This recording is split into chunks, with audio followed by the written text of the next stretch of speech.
earning sketch credit for this attending this webinar. We are tracking attendance, and if you entered your PIC number when you registered, we'll be submitting all that information following the webinar here in the next week or so, and you'll be getting that email from the MOEC system to claim your sketch credit if you're interested in that aspect of the webinar today. Just a little information about objectives or goals for today. We're going to talk about some of our programs to maybe find new staff members or bring new people into your system, including our Troops to Teachers program, some opportunities to connect with teacher candidates to fill your openings at some job fairs that are going to be organized regionally across the state over the next few months, as well as information about a Grow Your Own program that can help you grow some of your own local educators to help fill some of your needs. We're also going to talk a little bit about special education positions this morning, the permits and approval process for that, to help you think creatively about filling those positions as well and making sure you can be compliant with all those rules and regulations, as well as touch on teacher certificate renewal and progression a little bit before we wrap up our webinar this morning. So again, we hope to connect with you today, not only with the information we provide today, but also to provide our contact information at the end of the webinar so that you'll have our contact information to reach out to us in the future so that we can help, again, support your work as you work to grow your educator workforce to help impact students in a really positive way and reach all of our collective goals to help our state be the best education state that we can. So again, thank you for joining us today. I'm going to pass it on to one of our colleagues here, and again, best of luck to you as you wrap up your school year, and thank you for joining us today. Good morning. My name is Captain Eddie Jones, United States Navy, and I am proud to work here at Michigan Department of Education in the Office of Educator Excellence in the Unit of Recruiting and Recognition. I hold the title of Michigan's Troops to Teachers Manager. And our whole goal with the program is to get our military veterans certified as public school teachers here in Michigan in classrooms K through 12 or special ed up to age 26. I just want to give you a little history about the Troops to Teachers program. It is grant funded, a federally funded grant through the Department of Defense. Our headquarters is in Pensacola, Florida, in the Dante's office, which is the Defense Activity for Non-Traditional Educational Support. And what this office does, it houses all the education training materials for every branch of the service. Army, Navy, Coast Guard, Air Force, our National Guard members throughout the country. And the Troops to Teachers program was established in 1994, and since then, nationwide, we have placed, certified over 25,000 teachers throughout the United States. Well, here in Michigan, we had an interesting statistic. Michigan was actually ranked number 48 out of 52 states and territories as far as our veterans taking advantage of their educational benefits after they leave the military using their GI Bill. So our goal is to offer certification programs for them so they can be certified public school teachers.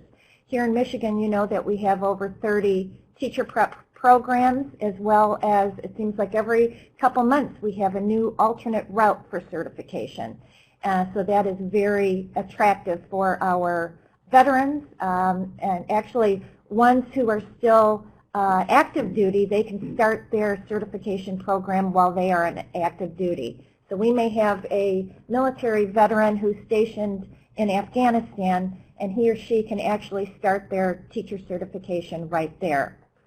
So our Troops to Teachers program is strictly for military. The ones that are coming off of active duty, if they have served at least 6 years of active duty service, or those who are reservists, and they can be a reservist or a National Guard member. And what we do is we look at their discharge papers. They have to have an honorable discharge, and then they are in our program. Next slide. So why does a military member, what makes them so attractive to become public school teachers? Well, the typical military member has had service within the United States as well as service in other countries.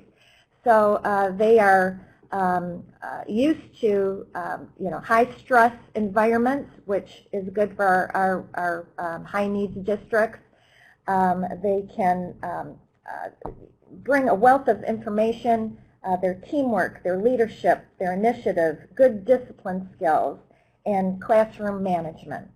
So if anybody has any questions about the Troops to Teachers program, what I do is I go to various job fairs throughout the state. I make presentations at school board meetings, district ISDs, and our teacher prep programs. If anybody has a current military veteran working in the classroom, I would appreciate a phone call from them because they may be eligible for a bonus, and that can be up to $10,000 if they are presently working in a high-needs school district and they are committed to working there for at least 3 years. So we have the $10,000 bonus that's eligible, or one or the other, or $5,000 that they can use for continuing education, possibly a master's degree or a PhD. So any questions, please have them contact me here at the Office of Educator Excellence. And I'd also like to make a little pitch here. Speaking of recruiting and retention of teachers, Michigan Department of Education has hosted one Educator job fair. This is not only for our teachers, but administrators and any service person for the districts, lunchroom, bus drivers, parapros, librarians, nurses. We held our first one at Lansing Community College on May 10th. We had over 60 districts as well as vendors come, and it was a very successful job fair. We have a second one in Marquette at Northern Michigan University. That'll be in their auditorium on June 12th, typically from noon till 5. And then our last one will be in Livonia on August 5th, and that will be at Schoolcraft Community College. And we'll also have Michigan Works personnel there to assist our candidates with resume tweaking if they need that help. So thank you very much, and I will pass it on.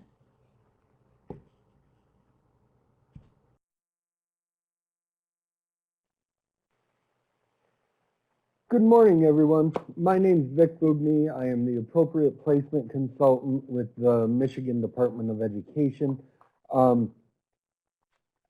Just a couple of logistics that I wanted to cover. In our PowerPoint that you see on the screen, anything that comes across as orange is a hyperlink, and that will either take you to a document or a website. And so you can see all of those. Also, down at the bottom, I know Joe kind of referenced this at the start, there are a lot of documents in there, everything that we're going to talk about. Flyer with more information on the job fair is there. This hyperlink that's on the screen right now is Grow Your Own. That will take you directly to a file that we have that discusses about how to grow your own staff. And really in that document, what we're looking at is different staff that are available currently in the district and how we can go about getting them as a teacher right now. So for instance, a lot of times we get questions on student teachers. We're bringing student teachers in, what happens with them, and do we have to utilize them, in a classroom with a mentor teacher? This does look different in all of our districts.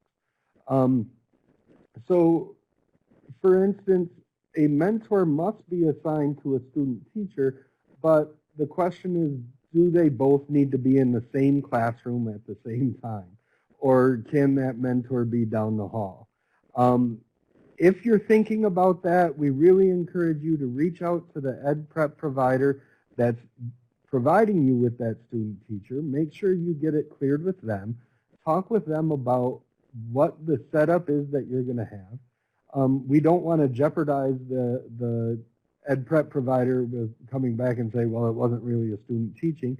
But what we could do is utilize a full year basic permit for that individual, have them be in a classroom, and have their mentor a little bit further down the hall. Now, always when I talk about this, I get a question about, well, how do we pay them, or can we pay them? The Department of Ed stance on that is that we don't have a stance on that. You need to talk with the ed prep provider and get that cleared with them, and create that partnership with them as you look at staffing that way. Some of the other questions are, what about paraprofessionals?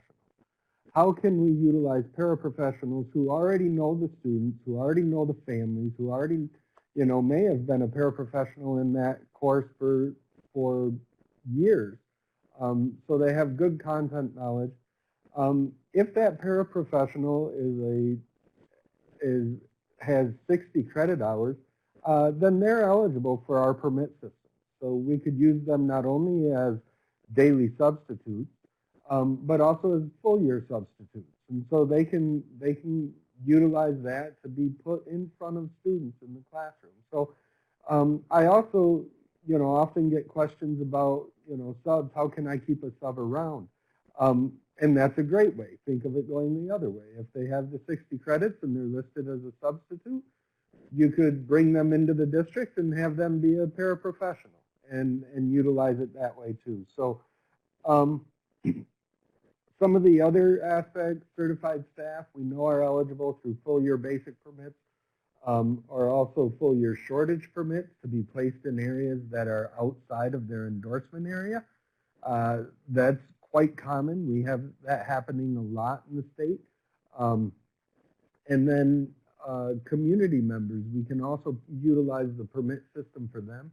We do have a unique permit that's available for anyone, but really our community members take advantage of it most. It's called an expert permit. That's up to a 0.5 FTE placement. And that's where we can really utilize the people who are doing the work in the field and have them come in and provide a direct instruction to our students underneath the permit.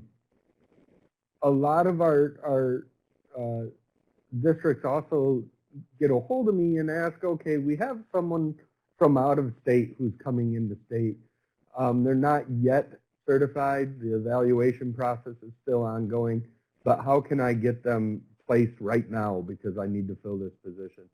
So as people from out of state are moving into your area over the summer and whatever, have them start their application, but then also realize that if it does come time, because we're bringing in paperwork and taking a review on that evaluation, we can get a daily permit, and we have up to 90 days of placement in a consecutive position, and usually that'll get us enough time to make sure that the person earns their certificate and we're ready to go. Also, a lot of this, a lot of times I get questions about, okay, so I can do some things short term, but how do I do it a little bit more long term? And that's where a lot of our focus is here at the department with how we're providing support. I spoke briefly about building partnerships with your EPIs. We do have a couple of programs that are going to kick off next year, where local school districts have built a residency program with a university. That means that they're going to, have people staffed as teachers, and the university basically will come in and do all of their methods classes and things like that at night, and while the person teaches all day long. So reach out, build some of those programs. We've got a couple around the state that are available to you. But also, let's start thinking a little bit more creatively and start looking at our early childhood providers in the area. Are there ways that we could build a partnership to bring them into the classroom? Our school libraries, our public libraries are great resources to also come in and to start building some of those partnerships for much more of a long-term thing. Captain Jones talked about how we can utilize alternative routes to certification and what's there, and really we're finding those are quite cost effective for people to sign up for some alternative route programs. And while they're doing and completing their alternative route to certification or endorsement, they're eligible to teach. They are right there. And then we do also have a couple of CTE programs around the state where local districts are looking at their seniors and encouraging them to go into teaching and to come back and kind of give them a little bit of prep so that they can go out and then come back to the district to be teachers. So as we're looking at this, growing our own staff or really finding different ways for ourselves to create a sustainable workforce in our districts, I encourage you to think a little bit more outside the box and to think about the community as a whole, because advertising the communities, building those partnerships with your business organizations, we've seen really quite beneficial throughout the state. If there are questions that come up as we go through this, you should see a Q&A box. So feel free to enter a question into that. Joe will interrupt us. We'll get that out and we'll be able to address your questions as they do come up. One thing that I often get questions on is special education, right? We've got a lot of vacancies in special education, or at least that's what we're hearing. So we do have some new guidance out. If you see the first link on the website or down below, special education placement is a document that outlines some changes in special education. I've got a colleague here, Joanne Winkleman. She can give us a little background into that document and what we're looking at with the changes in placement.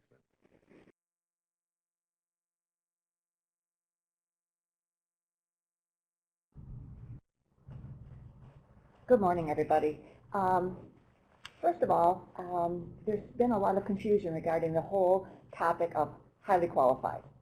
Under the Elementary and Secondary Education Act, they removed the highly qualified requirement, and then the U.S. Department of Ed rescinded the rule in the federal regulations for special ed and also removed the highly qualified reference there.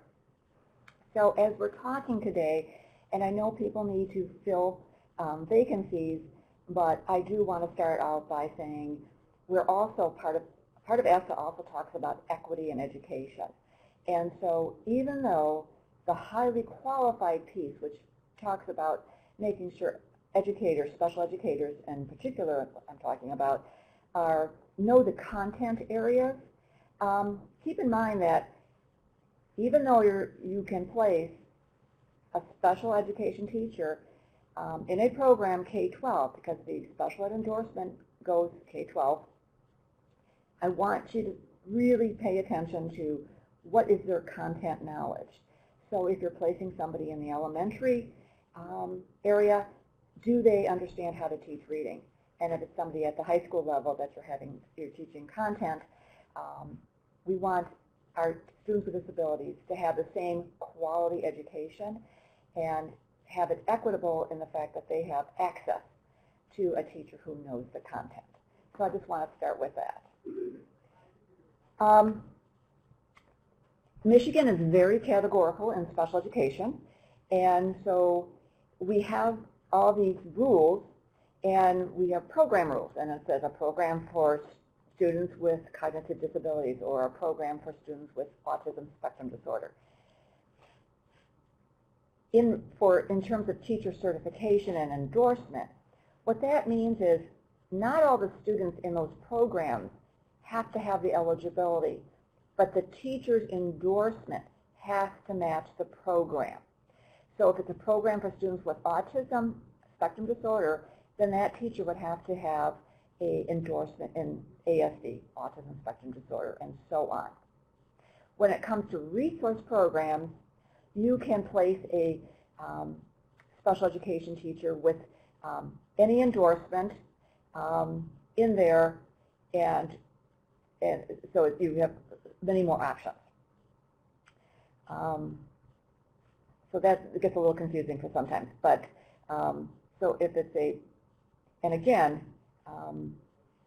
the only time you can't place a special educator in a program, or a resource program, it would be a teacher who only had the adapted physical education endorsement. That one does not work for a resource program, but the other ones do.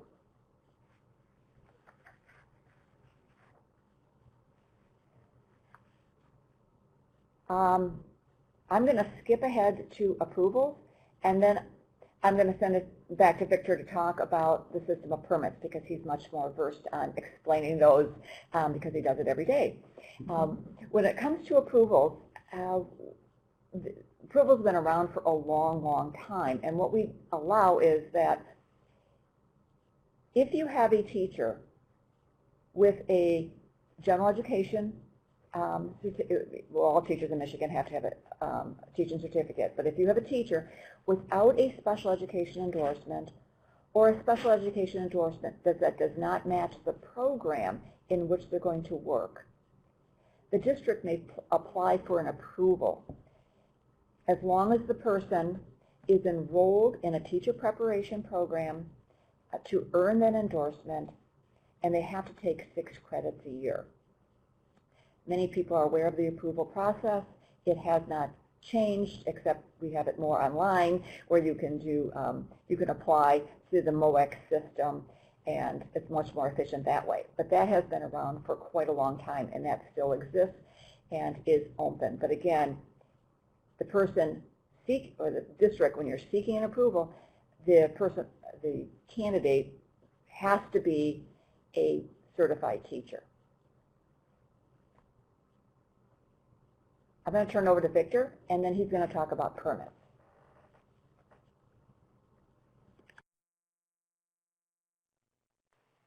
Yeah, so thanks, Joanne, very much. That actually got me thinking a little bit as we think about special ed staffing and those positions and what comes up. Out of our permit system, we do have 2 permits that are eligible to support special education positions. The first permit is the daily substitute permit, and that we really encourage, not for long-term placements in the special ed, but definitely could be utilized for that 90 days, especially if we have someone from out of state. It is difficult, you know, as we kind of hinted to earlier, as Joanne kind of hinted to earlier, the categorical versus cross-categorical aspect. There is a lot of question there. So the daily sub permit is something that can take a little bit more time. But also what's available for special education classrooms is the idea of a full year basic permit. The full year basic permit is available for special education classrooms. It does hold an enrollment requirement at the end of the first year of placement, but that does give us some additional flexibility that the approval did not. And so for a full year basic permit, the person doesn't need to hold a valid Michigan teaching certificate, but it can be utilized. As you're thinking about permits and these things, you really want to be careful with your special ed placement. If the individual is writing an IEP, you want a certified person involved with that, someone who is appropriate and certified. And endorsed. Yeah, endorsed in special ed. They have to have that aspect with them. We don't want to get into complaints or even just servicing students poorly. So we want to make sure that that certified person is involved with helping to write the IEP, doing the evaluation, and going through. I do see that we have one question here, and so I'll turn it back over to Joanne. But our question is, has MDE considered establishing reciprocity for a special ed pathway with out-of-state universities? Joanne? Okay. Yes, first of all, there's kind of two questions embedded in here. And the first one is, we understand that we have a very strict categorical program, and a lot of other states have like mild, moderate, and severe types of categories for their endorsements for special education. We have tried over the years to do a cross-categorical type endorsement. We've taken it out for rule, and it's we've had a lot of pushback. People, the public, families, were really concerned that we would lose our expertise.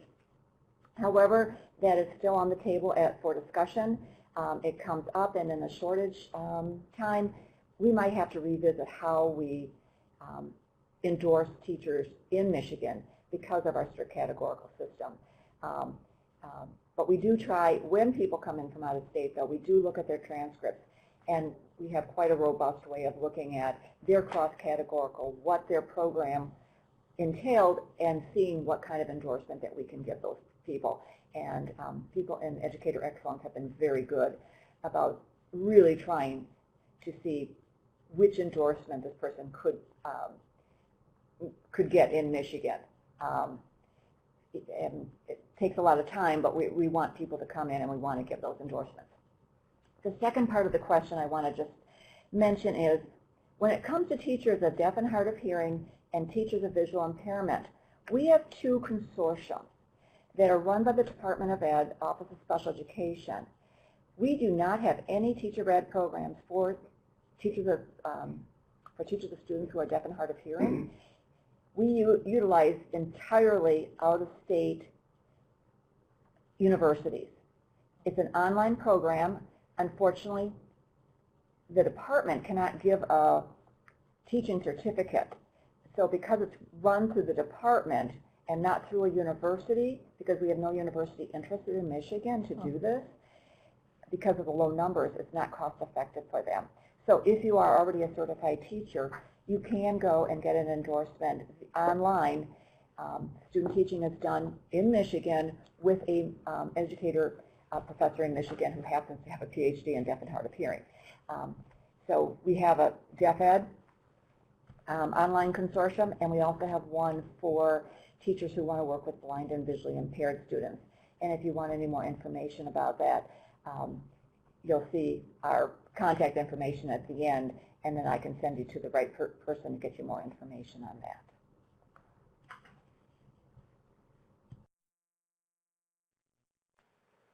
Perfect. Thanks, Joanne. Yeah, and you know, as Joanne mentioned, it does take a lot of time because we're taking cross categoricals and we're matching them with categoricals. So there is a lot of you know, emailing to prep providers and finding out what coursework was taken and how that went. But that's where some of those permits that would come into play. If you do have an out-of-state special ed candidate and we're still going through the evaluation, we can obtain a daily permit, would give us 90 calendar days for the placement. We could even obtain a full year basic permit, knowing that it would just cover us for the year and we don't have to count those calendar days. And so thanks for the question. I hope we were able to address that. Now I'd really love to turn this over to a colleague of mine, Mr. Alex Clark. Alex works in our certification office and the PEC. Thank you, Vic. I'll be talking about renewal requirements for teaching certificates. All the requirements that you see on this particular slide, like Vic said, they're orange, they're linkable. Sound okay? Yeah. Okay. So these are all centralized on our website. If you go to Michigan www.gov/teacher cert, and you'll see guidance documents. And when you click that, you'll see an array of all the guidance documents that our office offers on a variety of topics. So starting out, I'll talk about a standard certificate and what one must do in order to renew. The standard certificate is formerly known the provisional. So through rule changes from 2017, the provisional became known as a standard, whereas before it had a 3-year renewal validity. It now has a 5-year renewal validity. And to renew it, essentially the individual has to meet what we call education-related professional learning goals. And specifically, that's 150 hours of professional learning. And that professional learning can come in 3 forms, or even a combination of these 3 things, starting with district-provided professional development. So an individual employed in a public school district, or potentially even a private school, if they were to opt in, can use their district or school-provided professional development for renewal. The way the law is written, districts have to provide a minimum of 5 days or 30 hours annually. So by virtue of getting 30 hours annually, you can get 150 hours in a 5-year stretch during the 5-year stretch of the certificate. So 150 hours of district-provided professional development can be used to renew a provisional certificate. So too can 150 clock hours of what we call sketches. Sketches are state continuing education clock hours. So 150 sketches would allow you to renew a standard certificate. And then the third option is college credit. So 6 semester credit hours appropriate to the grade level and the content area that you're certified to teach could be used to renew a standard certificate. So these things are listed on the guidance document that we provide in our office. Now, excuse me, you can use a combination of things, and the way it breaks down, so if you had taken a 3-credit class and wanted to combine that with either sketches or district PD, each semester credit hour that you earn is good for 25 hours.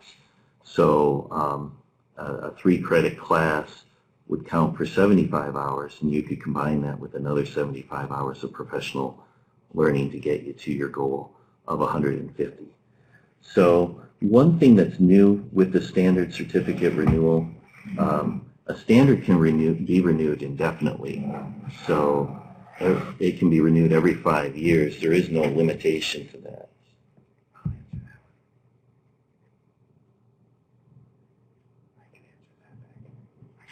Okay. We do have questions popping up. Sorry, I'm not a good rhythm person in terms of looking at a question and then trying to think of what my program spiel is. So I apologize for that, but we do have some questions. We'll get those answered as they roll in. Jumping over to a professional certificate renewal is akin to what the standard certificate renewal is, and that is 150 hours of education-related professional learning. So when you earn or when you receive your professional certificate, that too is good for 5 years, and every 5 years you can renew that with 150 hours of professional learning, which can come through college credits, sketches, or district-provided professional development. An administrator certificate can also be renewed using 150 hours of education-related professional learning. That can be credit, sketches, or district PD. If you have an administrator certificate and also hold a professional teaching certificate, by virtue of a valid professional teaching certificate, you can renew your administrator certificate. So quite oftentimes, those two credentials are staggered. They're not on the same renewal cycle. So if you have the administrator certificate and your professional teaching certificate is valid, that professional teaching certificate is valid based on professional learning that you've accrued over the 5-year validity of it. So again, by virtue of maintaining your professional learning for your professional certificate, you can use that professional certificate to renew your administrator certificate. I kind of maybe jumped ahead to the next link is about progressing to the professional. So to move from your standard certificate to a professional certificate, there are a number of requirements, starting with the education-related professional learning. So what I mentioned earlier, the 150 hours of education-related professional learning is one of the requirements for moving from a standard to a professional certificate. In addition to that, the individual has to have 3 years of successful teaching within their grade levels and their content areas. That teaching has to be documented on a form our office requires and sent to our office. Now, effective last year, July 1st, was legislation requiring educator effectiveness ratings. The specific law, MCL 380-1531J, requires that teachers progressing from what was a provisional, now the standard, to the professional have to meet, they have to be evaluated and meet an effectiveness requirement per that law, which states the individual has to be highly effective or effective in the 3 most recent years per the evaluation used. If not in the 3 most recent years, then the person has to have 3 non-consecutive highly effective or effective ratings and submit a form from their current employer for recommendation. In addition to those requirements, Michigan has 2 reading requirements for moving from the provisional or the standard to the professional. And those 2 reading requirements are, one is per law from 2009. We call it a reading diagnostic requirement. The full title would be 3 credits in the diagnosis and remediation of reading disabilities. And on our website, you'll find a list of our approved courses and the universities that offer those. So in order to move to a professional, an individual would have to complete 3 credits in that area. Additional to that is what we call reading methods. And if a person's gone through a Michigan teacher preparation program, these requirements are built into the preparation program. It's 6 semester credit hours of reading methods for an elementary certified teacher and 3 semester credit hours of secondary reading methods for a secondary teacher. If you were prepared in a university out of state, potentially that credit would have been part of your preparation, but there is no guarantee. So teachers would want to review their transcript to make sure that they meet that requirement. Lastly on the list is the Advanced Professional Teaching Certificate. This is new. I think 2017 is when it was first available. That was the earliest an educator would have been able to accrue the necessary effectiveness ratings in order to qualify for this certificate. The requirements for the advanced professional is an individual has to have first the professional teaching certificate. So the individual holds a professional teaching certificate. The individual has also done one of 2 things, either completed a national board certification program and is national board certified, or completed one of Michigan's teacher leader programs. So Michigan has, like all their programs that they offer, they have state approved and board recognized teacher leader programs. So that would be required as well. To document this, either the teacher leader designation would have to be on the teaching certificate, or the national board designation would have to be on the teaching certificate in order to qualify for the advanced professional. And then the last requirement would be the effectiveness ratings. So for the advanced professional, the individual must have highly effective ratings for 3 of the last 5 years and no ineffective ratings during that time. And so that would be the requirement for the advanced professional. Do you want me to talk about the support certificate renewal requirements or anything? I have one question for you. Oh, one question. Okay. So Alex, we did get one question regarding administrator certification. Many of our administrators have both administrator certificates as well as teaching certificates. So how does the professional learning requirements affect those teachers or those certificate holders who have multiple certificates there? Do they have, if they have present 150 professional learning hours, does that allow them to renew both certificates? How does that work when someone has both administrator and teacher certificates? Yeah, that's a great question. So, as I mentioned earlier, there are different types of teaching certificates. So the standard certificate, there's no real, so there's a stipulation in the administrative rules for school administrators that if they hold both the administrator certificate and hold a valid professional teaching certificate, so it's specific to the professional. It doesn't include the standard. It doesn't include our permanent certificates or continuing certificates, some of which people currently possess, and they're non-terminal in that there's no professional learning requirement to maintain those. So those things are excluded, the standard and then non-expiring teaching certificates.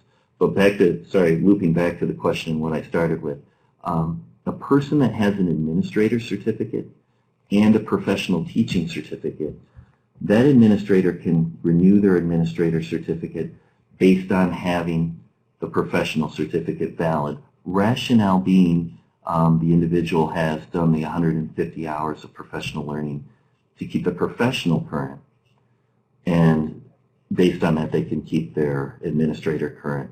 In other words, they don't have to do 150 for one and then 150 for the other. They've done 150 and can maintain both. So the administrative rule doesn't stipulate standard. So unfortunately, if the individual has a standard teaching certificate and an administrator certificate, they maintain their standard, but it doesn't give them an automatic pass for their administrator. In other words, the administrator would have to accrue the professional learning necessary to renew their administrator certificate. And really what that looks like is from the issue date of their administrator certificate, they'd have to have 150 hours of professional learning in order to renew in the year that the certificate expires. They can double dip as long as it sits in that timeline. So yeah, so for example, it's 2019, and let's say an administrator certificate expires this year. That administrator certificate was issued in 2014. So since the issue date in 2014, that administrator is tracking their professional learning, and they have to have 150 hours over that duration of time. And it could be PD that was applied to their teaching certificate. I don't know if I'm going to speak loud enough, but Alex, we also got one other question that kind of piggybacks on that. Sure. What if someone had a teaching certificate and maybe left teaching for a little bit, so they don't have 150 hours? Where can, and frankly, they don't have the funds to go to college or something like that. Where can they find free clock hours, or DPPD, but free clock hours so that they can get to that 150 so it doesn't expire this year? Yeah, good question. So I did mention sketches. So if college credit, for whatever reason, isn't an option, maybe too much of a financial burden, we do have what are called sketches, state continuing education clock hours.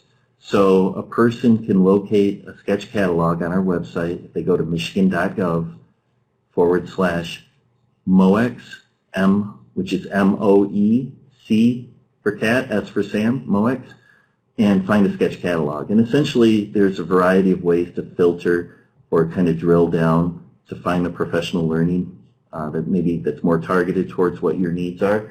But a person can go and accrue hours, sketch hours, to fill in whatever the gap is to get them to that 150 target. I think some of those are free. Some of them might be offered for a nominal fee.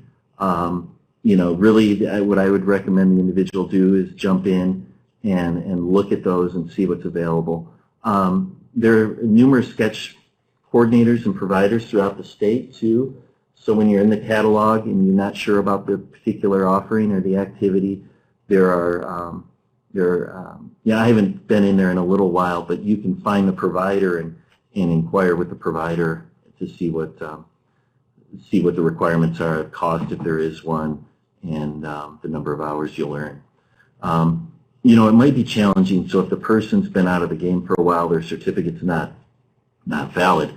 The district provided option would be difficult, although a person can sub, and it could be the district's prerogative to allow that sub to attend the professional learning that's offered to the teachers and allow them to attend and earn hours that way. As far as I know, college credit is expensive. There are online options out there that are professional learning options for teachers. You want to stay away from just the generic CEUs, continuing ed units. Make sure whatever you're finding is either for sketches or, if you find some reasonably priced credits, make sure it's through a regionally accredited college or university, and make sure whatever the credit that you're earning is it's appropriate for what you're certified to teach, either content-wise or professional learning for teachers.